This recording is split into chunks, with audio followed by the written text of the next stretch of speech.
Hey everybody, it's Libby again with the Profit Flywheel for recruiting.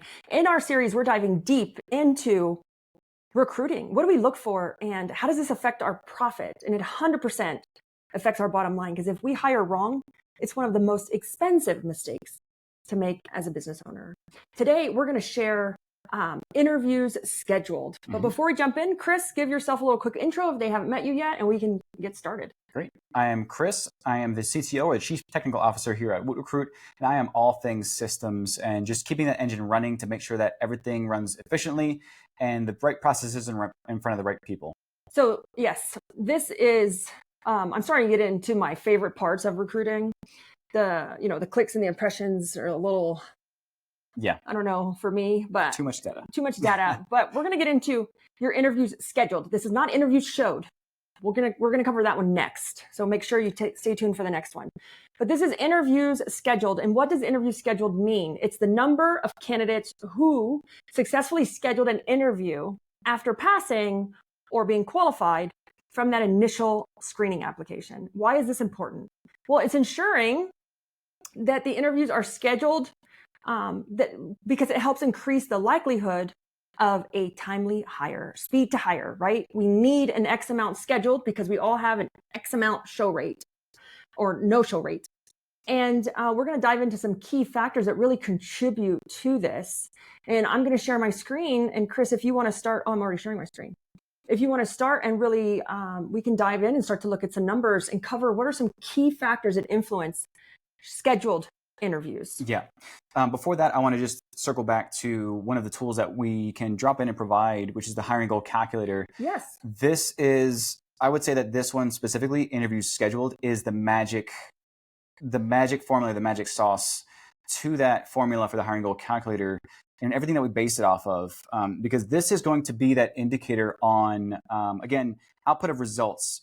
Are things really moving in the right direction? Having this one locked in, this is not the most important factor or the most important piece of the flywheel. I would like to say that every single one of them is as important as the next. But this one gives you the best indication of whether things are on track or off track. Because it's kind of that central point in that flow.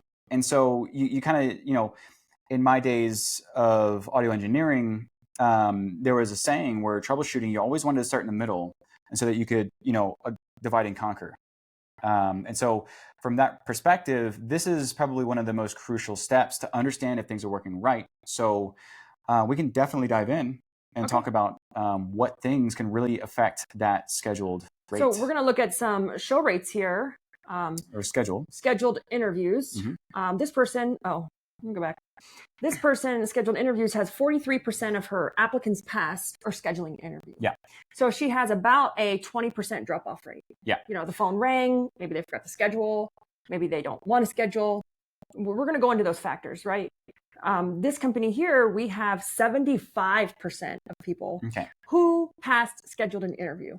So first I want to break 74, sorry. Yeah. I want to break that stigma of, having to be perfect, wanting to know what good looks like. So scheduled interviews is, that moment of they passed, but they decided that yes, this is the right fit, and we'll dive into what that means for them. But really, those scheduled interviews should be about 80%. There are going to be things that happen. So you're just going to let life... 80% of the apply pass. Yes, so 80% should be scheduling from those that pass, meaning that they've actually taken the initiative to commit to meeting with a person to talk about a job. So it should be 20% lower than your apply pass. I'm sorry, from those that applied and passed. So if we had 10 that passed, at least 8 of those should be scheduling. There's a 20% drop off is normal. Yes, there is. And I want to put that out there right now. It's not a perfect world. Things happen. And so that's something that we want to really capture. This person here has 100%. Yeah. Which is great. But then something else breaks farther down the line and we'll get into that too. Yeah. But what are some key factors that can really influence, that interviews scheduled? Yeah. So I want to talk real quick about something that's kind of more general, and we've already talked about it before. But in the example of that person who had 100% schedule rate, even though it had low numbers, one of the biggest things I think would also impact that is their desire, their want to commit through to actually meeting somebody at the company. I know this sounds very ooey gooey and rah rah, but whether somebody wants to take the time out of their life to meet with somebody else usually means that there has to be a high enough commitment to do so without any other factors I'm about to explain. But you're talking about culture and the way that you sell it up until that point, and for them to actually want to still commit through that. I know that you think that this is a guarantee. Well, we're going to cover that in this one here, Chris. Yeah. You're jumping ahead of Well, my notes. Yeah. But I just wanted to kind of layer in that culture piece because, again, I can't repeat it enough in every aspect. But it's that culture piece that compels them to move forward. And if you don't have culture, then you don't have momentum. No. So as for the things, the tangibles outside of that, one of the big factors that can really influence whether somebody actually schedules and commits with that, actually putting it on the calendar, is it the timeliness? Is it something that fits in their schedule? Available time slots. Yes. And so available time slots would be, is there enough slots? Is there enough availability? Are you closing the gap? Are you letting them schedule 2 weeks out? Mm-hmm. Are you doing, are you not available to interview at all? Or here's another one. Are you only interviewing at 7:00 in the morning? Yeah. In a city when you're trying to get an applicant to get up, and I don't care if this applicant has to go to work at this time, like that's the regular work time. They're not an employee yet. There's no level of commitment on either side. Mm-hmm. And so to ask an applicant to get up and be at an interview at 7 a.m. and fight, it's a huge city, Mm-hmm. Fight like Dallas traffic.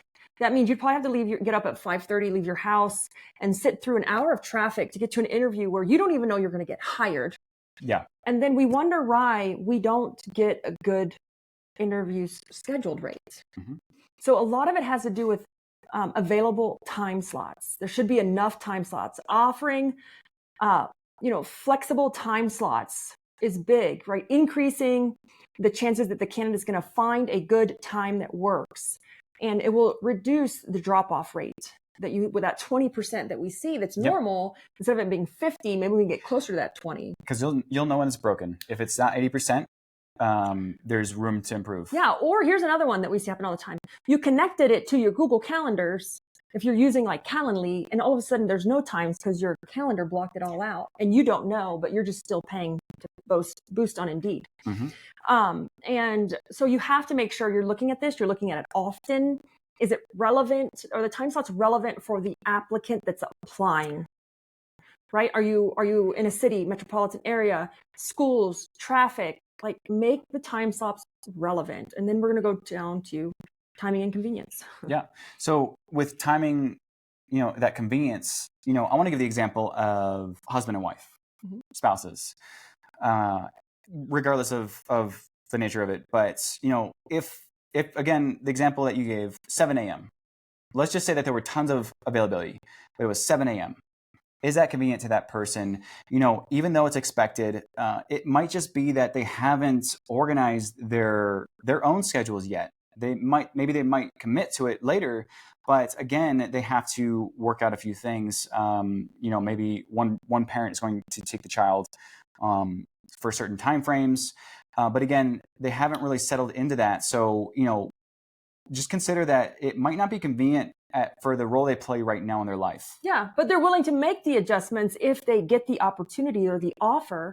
But without an offer or level of commitment, you're asking me to make a big commitment, mm-hmm. because maybe I need to hire a sitter or get up at 5:30, or I don't have a sitter yet. Or sitting in an hour of traffic and paying for that much gas. Yeah. So, you have to make sure that you're offering enough time slots, available time slots, the timing convenience, and then next is the location relevance. Yeah. Oh my goodness. So I think one of the examples for you that you could use is we have a customer that had a big commercial cleaning contract, and it was far from their office. Yeah. What, an hour and a half? Yes. So for those that really deal with, I want to say, larger contracts, this might play more into your realm and into your space. But when you have contracts that you lock in, of course, they're not all going to be in the exact same place. There's going to be a little bit of a different shift in how you hire or where you hire. But for this example, one instance, there was a contract that was closed, and again, for the purpose of hiring somebody, they needed somebody who was in a specific area, but it just so happened that they were interviewing and expecting people to schedule and drive for that. But it was an hour with traffic, hour and 45 minutes. Without traffic, about an hour and 20 minutes. This is the easiest route, was an hour and 20 minutes. Again, relevance being the case here with relevance for the job, relevance for the energy that they want to put into the job, whether that brand was strong enough for them to be compelling enough to commit through an hour and a half drive. Hour and 45 minutes. Yes. So a lot of things were at play, and we're talking about human nature here. So there's so many variables at play, but there's a few key things to look at here, and that relevance to where you're asking them to either come and visit for the interview, or where you're asking them to be for the job role. Any of those can be a factor, especially here with the scheduling the actual interview. This has been a really big one. And so, long story short, Chris had them shift from trying to get those hires to drive an hour and 45 minutes to say, let's try Zoom. And in the next video, we'll share how that changed their recruiting process and what did it lead to. So, what are some key takeaways, Chris, that we should be really looking at when it comes to interviews scheduled? As the owner of the company, like, what are some things that I should look at? What are some key takeaways when it really gets down to the nitty gritty? The first thing I would say is, have you ever taken stock? Have you ever asked those applicants, hey, what time works best for you? This is kind of back to the basics, pen and paper. We're talking about getting an idea from those applicants, say, did this time work right for you? If you're able to get in front of them, ask them those questions and really start to gather an idea on what's a good fit, because what seems like a good fit in theory might not be, because there's certain things going on in the economy, construction, whatever it might be that's influencing their decision to commit.